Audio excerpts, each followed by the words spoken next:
अस्सलामुअलैकुम स्टूडेंट्स, आप देख रहे हैं चैनल जिसका नाम है पढ़ाई घर। उम्मीद है आप सब खैरियत से होंगे। तो स्टूडेंट्स, आज हम आपको इस वीडियो में बहुत ही इम्पॉर्टेंट टॉपिक के बारे में बताने वाले हैं, जो है tips on how to score high marks in entry test for universities. उस एंट्री टेस्ट में हाई मार्क्स स्कोर करने के लिए आपको मेहनत तो लाजमी करनी है, लेकिन मेहनत के साथ साथ अगर आप कुछ अच्छी टिप्स का भी इस्तेमाल कर लें तो ये आपके लिए बेहतरीन हो जाएगा। इससे ये होगा कि आप अभी जिस तरह से तैयारी कर रहे होंगे या आप करना चाहते होंगे, उससे रिलेटेड आपको कुछ गाइडलाइंस मिल जाएंगी। तो चलिए बिना टाइम वेस्ट किए चलते हैं अपनी डिस्कशन के जानिब।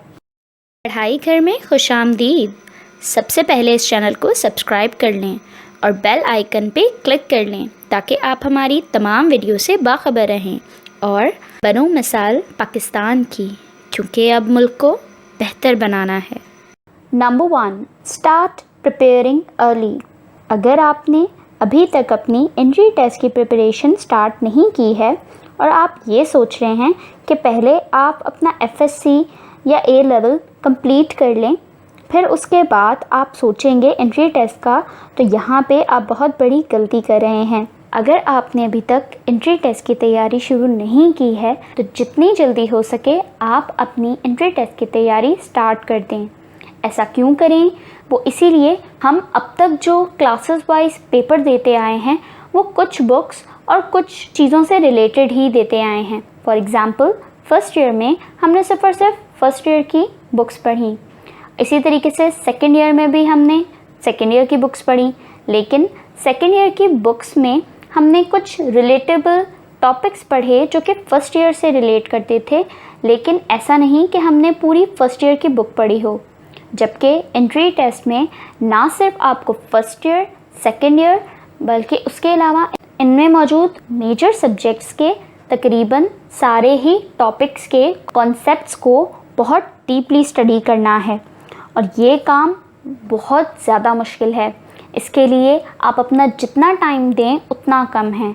तो इसीलिए बजाय कि अभी तक आप इस सोच में बैठे हों कि आप कल से करेंगे, आप अभी इसी वक्त कोई अपना टाइम निकालें और उसी वक्त अपनी किताबें लेकर बैठ जाएं और देखें कि आपको तमाम टॉपिक से रिलेटेड अपने कॉन्सेप्ट क्लियर हैं या नहीं, उनसे रिलेटेड आपको न्यूमेरिकल आते हैं या नहीं, या इससे रिलेटेड और कोई भी क्वेश्चंस हों, आपने उनकी भी तैयारी बहुत अच्छे से करनी है। क्योंकि जब आपका रिज़ल्ट आ जाएगा तो उसके बाद आपके पास मैक्सिमम सिर्फ और सिर्फ 30 या 40 डेज़ होंगे प्रिपरेशन के लिए, या आप कह लें रिविज़न के लिए, जो कि बहुत कम टाइम है। एंट्री टेस्ट डिफरेंट सब्जेक्ट्स का होता है। फॉर एग्ज़ाम्पल अगर किसी यूनिवर्सिटी में एंट्री टेस्ट सिर्फ 4 सब्जेक्ट्स पे बेस कर रहा है तो उन 4 सब्जेक्ट की आपको ना सिर्फ फर्स्ट ईयर, आपको सेकेंड ईयर की बुक्स भी पढ़नी हैं। तो यानी टोटल 8 बुक्स आपको पढ़नी हैं। बिल्कुल इसी तरीके से अगर कोई यूनिवर्सिटी 5 सब्जेक्ट्स का एंट्री टेस्ट लेती है तो उससे रिलेटेड आपको फर्स्ट ईयर और सेकेंड ईयर दोनों की बुक्स की प्रिपरेशन बहुत अच्छे से करनी है। यानी टोटल आपको 10 बुक्स की प्रिपरेशन करनी है। तो आप देख सकते हैं कि आपके पास वर्कलोड बहुत ज़्यादा है और टाइम बहुत कम है, लेकिन ऐसा नहीं है कि आप मैनेज नहीं कर सकते, आप ज़रूर मैनेज कर सकते हैं। आप अपना एक शेड्यूल बनाएं और उस शेड्यूल में आप इन तमाम बुक्स के तमाम टॉपिक्स को किस तरीके से कवर करेंगे वो चैप्टर वाइज उस पर मेंशन कर दें। Number 2, understand the concepts. तो स्टूडेंट्स, ये बात हम आपको बहुत अच्छे से बताते चलें, entry test are all about how much you understand की कॉन्सेप्ट्स ऑफ मेजर सब्जेक्ट्स। यानी एंट्री टेस्ट सिर्फ और सिर्फ इस बेस्ड पे बनता है कि आपने अपने मेजर सब्जेक्ट्स के की कॉन्सेप्ट्स को किस तरीके से और कैसे समझा है। अगर आपने बेहतरीन तरीके से समझा है तो आपका आंसर क्या होगा, अगर आपने सिर्फ पढ़ा है तो आपका आंसर क्या होगा। एंट्री टेस्ट में आपके पास जो 4 ऑप्शन आते हैं किसी भी एक MCQs के, वो बहुत ज़्यादा कंफ्यूजिंग होते हैं। ऐसा क्यों होता है? क्योंकि वो आपके माइंड की फ्लेक्सिबिलिटी देखना चाहते हैं कि आखिरकार आपका माइंड अगर उस कॉन्सेप्ट से रिलेटेड इस तरीके से सोचेगा तो आपका आंसर क्या होगा, और अगर वो दूसरे तरीके से सोचेगा तो आपका आंसर क्या होगा। उन 4 ऑप्शंस में से सिर्फ़ और सिर्फ एक ही आंसर करेक्ट हो सकता है, और वो सिर्फ इसी बेसिस पर हो सकता है जब आपको उस टॉपिक से रिलेटेड तमाम कॉन्सेप्ट्स क्लियर हों। तो इसीलिए आप ज़्यादातर रेटिफिकेशन की तरफ ना जाएं, सिर्फ़ और सिर्फ उनके कॉन्सेप्ट्स को बहुत अच्छे से समझने की कोशिश करें। Number 3, focus more on science subjects. तो स्टूडेंट्स, जिस तरीके से हम जानते हैं कि एंट्री टेस्ट हमारे इंजीनियरिंग, मेडिकल, तकरीबन इन्हीं तरीके की फ़ील्ड्स के लिए होते हैं। तो जब ये फ़ील्ड्स साइंस बेस्ड हैं तो इसी वजह से जो हमारा मेजर एंट्री टेस्ट में हार्ड पार्ट होता है वो इन साइंस सब्जेक्ट्स से रिलेटेड ही होता है। तो इसीलिए कोशिश करें कि आप सबसे ज़्यादा अपने साइंस सब्जेक्ट्स की तरफ ही फोकस रखें, क्योंकि इसके अलावा जो आपका सब्जेक्ट है, फॉर एग्ज़ाम्पल ज़्यादातर तो सिर्फ़ और सिर्फ इंग्लिश ही होता है, लेकिन काफ़ी फील्ड्स के लिए कुछ डिफरेंट सब्जेक्ट्स भी होते हैं। तो जिस तरीके से इंग्लिश है, इंग्लिश से रिलेटेड आपके पास ग्रामेटिकल ही आएगा, और ग्रामर में ज़्यादातर चीज़ें सिर्फ वही हैं जो हमने अब तक पढ़ी हैं या अभी जो आपने रिसेंटली फर्स्ट ईयर और सेकेंड ईयर में पढ़ी होंगी। इसके अलावा जो साइंस सब्जेक्ट हैं आपको ज़्यादातर तवज्जो उन्हीं पर देनी है, क्योंकि उन्हीं से रिलेटेड आपके बहुत सारे MCQs कॉन्सेप्चुअल बेस आ जाते हैं। आप ज़्यादा से ज़्यादा कोशिश ये करें कि आप अपनी कोई भी साइंस सब्जेक्ट की बुक ले लें। फॉर एग्ज़ाम्पल आप अपनी फ़िज़िक्स की बुक ले लें और फिज़िक्स की बुक में line by line, chapter wise check करें कि आपको तमाम कॉन्सेप्ट्स आपके दिमाग में क्लियर हैं या नहीं। आप तमाम लॉज को दोबारा अंडरस्टैंड करें, आप दोबारा न्यूमेरिकल को किस तरीके से फॉर्मूले में पुट करते हैं, क्या चीज़ किस तरीके से फाइंड करते हैं, आप दोबारा उन न्यूमेरिकल से रिलेटेड अपने तमाम कॉन्सेप्ट्स को क्लियर करें। अगर आप मैथमेटिक्स की प्रिपरेशन कर रहे हैं तो उसके लिए आप जितने क्वेश्चंस हो सकें उनकी प्रैक्टिस करें। आप बहुत सारी ट्रिक्स को समझें जिनसे आप अपने तमाम क्वेश्चंस को बहुत शॉर्टेस्ट वे में सॉल्व कर सकें, ताकि आप अपने टाइम को सेव कर सकें।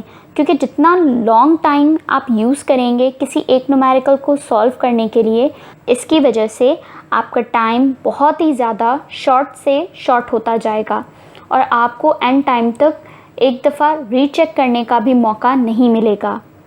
तो अपने टाइम को सेव करने के लिए ये कोशिश करें कि आप इजी प्रॉब्लम्स को बहुत अच्छे से और बहुत कम टाइम में सॉल्व कर सकें। आप इसके ऊपर अपनी ग्रिप ज़रूर बनाएं। Number 4, avoid using calculator. हम सब बहुत अच्छे से जानते हैं कि फ़र्स्ट ईयर और सेकेंड ईयर में हमें फ़िज़िक्स, मैथ, केमिस्ट्री, तकरीबन ज़्यादातर अपने मेजर सब्जेक्ट्स में कैलकुलेटर यूज़ करना पड़ ही जाता है। लेकिन ऐसा भी नहीं है कि कोई भी क्वेश्चन सिर्फ़ और सिर्फ कैलकुलेटर की बेस पर ही सॉल्व हो सके। ये चीज़ें सिर्फ़ और सिर्फ मैथ्स में हैं या कहीं ना कहीं फ़िज़िक्स में हैं, लेकिन ज़्यादातर ऐसी टर्म्स होती हैं जिन्हें हम नॉर्मली भी सॉल्व कर सकते हैं, बजाय कि हम कैलकुलेटर का इस्तेमाल करें। कैलकुलेटर के इस्तेमाल से एक चीज़ ये भी है कि फॉर एग्ज़ाम्पल अगर कोई एक लॉन्ग वैल्यू है और उसको आपने सिर्फ एक सिंपल नंबर से मल्टीप्लाई करना है, तो अगर आप कैलकुलेटर पे गलती से कुछ गलत टाइप कर देते हैं तो उसकी वजह से आपका आंसर भी रॉन्ग आ जाता है। फिर आप दोबारा आंसर को ठीक करने के लिए उसे दोबारा टाइप करते हैं और फिर दोबारा देखते हैं। ये तरीका थोड़ा लेंदी हो जाता है और इससे बहुत ज़्यादा आपका टाइम वेस्ट होता है। तो इससे कोशिश करें कि अगर किसी लॉन्ग वैल्यू को आपने किसी स्मॉलेस्ट नंबर से देना है, फॉर एग्ज़ाम्पल 5, 6 या 8 से अगर आपने मल्टीप्लाई करना है, तो आप उसके लिए कैलकुलेटर के बजाय आप उसके लिए अपना रफ वर्क का यूज़ करें। रफ वर्क के यूज़ से ये होगा कि अगर आपको उसमें कुछ डाउट भी हो रहा होगा तो आपके सामने होगा कि आपने क्या चीज़ नहीं की। उसके लिए आपको दोबारा मल्टीप्लिकेशन पे नहीं जाना होगा और आपके बहुत कम चांसेस होंगे रॉन्ग आंसर आने के। ये कोशिश करें कि आप ज़्यादातर कैलकुलेशंस इस तरीके से प्रैक्टिस करें ताकि आप अपने टाइम को सेव कर सकें। क्योंकि आपका टाइम मैनेजमेंट एंट्री टेस्ट के लिए बहुत ज़्यादा इसेंशियल पार्ट है। आप जितना ज़्यादा अपने टाइम को सेव करेंगे उतने ही ज़्यादा आपके हाई मार्क्स आने के बहुत ज़्यादा चांसेस होंगे। लेकिन ऐसा भी नहीं है आपने जल्दी के चक्कर में बगैर रीचेक किए ही आंसर्स को मार्क कर दिया हो, क्योंकि इससे आपकी नेगेटिव मार्किंग भी हो सकती है। इसीलिए बहुत एहतियात से लेकिन स्मार्ट वर्क करते हुए आपने अपने MCQs को सॉल्व करना है। Number 5, practice from sample papers. तो स्टूडेंट्स, हम सब जानते हैं कि प्रैक्टिस मेक्स परफेक्ट। तो हम जितनी ज़्यादा प्रैक्टिस करेंगे अपनी किसी भी चीज़ से रिलेटेड, उतने ही ज़्यादा हम ग्रूम होते जाएंगे, हम और ज़्यादा लर्न करते जाएंगे, हम अपनी मिस्टेक से सीखेंगे। तो इसीलिए कोशिश करें कि आप जितने ज़्यादा आप सैम्पल पेपर्स ले सकते हैं, आप उतने ज़्यादा उनकी प्रैक्टिस कर लें। प्रैक्टिस से ये होगा कि आपको पता लग जाएगा कि आप कौन से एरिया को ज़्यादा टाइम दे रहे हैं और कौन से एरिया को आप बिल्कुल इग्नोर कर रहे हैं, कौन से एरियाज़ बहुत ज़्यादा इम्पॉर्टेंट हैं और कौन से एरियाज़ हैं जिन पे आपने कम से कम टाइम देना है। तो इससे ये होगा कि एंट्री टेस्ट देते वक्त आपका माइंड बिल्कुल क्लियर होगा और आप बिल्कुल प्रॉपर टाइम मैनेजमेंट से अपने एंट्री टेस्ट को अटेम्प्ट कर सकेंगे। क्योंकि हम सब जानते हैं कि टाइम लिमिट और कॉम्प्लेक्सिटी जो होती है MCQs की, वो बहुत ज़्यादा होती है। अगर हमने एक MCQs को समझने में ही 2 या 3 मिनट दे दिए, तो आप सोचें अगर उसके नीचे 6 और लाइन लगी हो जो बहुत कॉम्प्लेक्स MCQs हों, तो आप इस तरीके से सिर्फ 6 MCQs पर अपने 12 या 15 मिनट ज़ाया कर देंगे, जो कि बहुत ही ज़्यादा टाइम वेस्टेज है एंट्री टेस्ट देने के दौरान, जबकि आपको अपना टाइम बहुत ज़्यादा सेव करना है। Number 6, keep yourself motivated. तो स्टूडेंट्स, आपने सिर्फ और सिर्फ इस बात पे फोकस रखना है कि आपका मेन गोल यही है कि आपने अपने एंट्री टेस्ट में ना सिर्फ क्लियर होना है बल्कि बहुत अच्छे मार्क्स स्कोर करने हैं और फिर आपने एडमिशन लेना है अपनी ड्रीम यूनिवर्सिटी में। तो आप इससे रिलेटेड अपना माइंडसेट एक क्लियर रखें और कोशिश करें कि आप अपने आप को बार बार अपने गोल से रिलेटेड मोटिवेट करते रहें। अगर आप कभी चीज़ों से डिस्ट्रैक्ट होते हैं, फॉर एग्ज़ाम्पल अगर आप स्टडी करते हुए डिस्ट्रैक्ट होते हैं, तो उससे रिलेटेड भी आप कोशिश करें, अपने आप को मोटिवेट करें कि आप 2 साल से मेहनत कर रहे हैं सिर्फ़ और सिर्फ इस एक मंथ को पाने के लिए, यानी वो मंथ जिसमें आपका एंट्री टेस्ट होना है। तो आप इसको इस तरीके से डिस्ट्रैक्ट नहीं कर सकते हैं, यानी कि आप अपना माइंड को डिस्ट्रैक्ट नहीं होने दे सकते, क्योंकि आपने इतना ज़्यादा टाइम अपना लगाया है इस एक मंथ के लिए, यानी इस एक दिन के लिए, जो कि आपको आपकी ड्रीम यूनिवर्सिटी में ले जाएगा। तो उसके लिए आप कोशिश करें कि आप ज़्यादा से ज़्यादा मोटिवेटेड रहें। उसके अलावा हमने कुछ कंसंट्रेशन टिप्स भी बताई थी, तो हम उससे रिलेटेड भी आपको डिस्क्रिप्शन में लिंक दे देंगे, तो आपको पता लग जाएगा। इसके अलावा अपने आप को इस तरीके से मोटिवेट रखना है कि आपने जो इतने साल अपने पढ़ाई में लगाए हैं और आपने बहुत ज़्यादा मेहनत की है, तो क्या आप अपनी मेहनत को इस तरीके से वेस्ट होने देंगे, ज़ाया कर देंगे? नहीं, आपने ऐसा बिल्कुल नहीं करना। इसके लिए आपने सिर्फ़ और सिर्फ फोकस रखना है अपनी स्टडी पे और ज़्यादा से ज़्यादा ट्राई करें कि आप सोशल मीडिया और मोबाइल फ़ोन से अपने आप को दूर रख दें। इससे ये होगा कि आप जो भी टाइम अपने मोबाइल को देंगे, आप उससे ज़्यादा टाइम अपनी स्टडी को देंगे।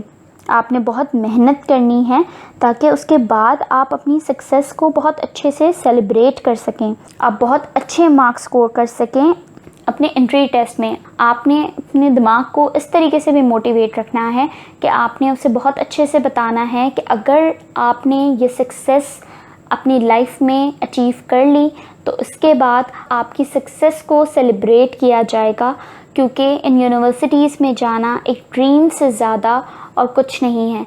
और ड्रीम ऐसा नहीं है कि पूरे नहीं होते, आप अपने ड्रीम्स को ज़रूर अचीव कर सकते हैं। फेलियर और सक्सेस के दरमियान सिर्फ़ और सिर्फ कुछ हैबिट्स का ही फ़र्क होता है। अगर आप अपनी वो हैबिट्स चेंज कर लेंगे, तो यकीन माने आप अपने गोल को पाने में कामयाब हो जाएंगे।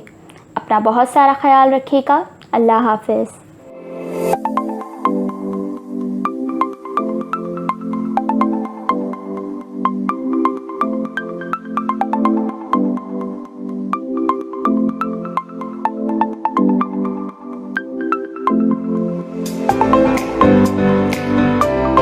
है।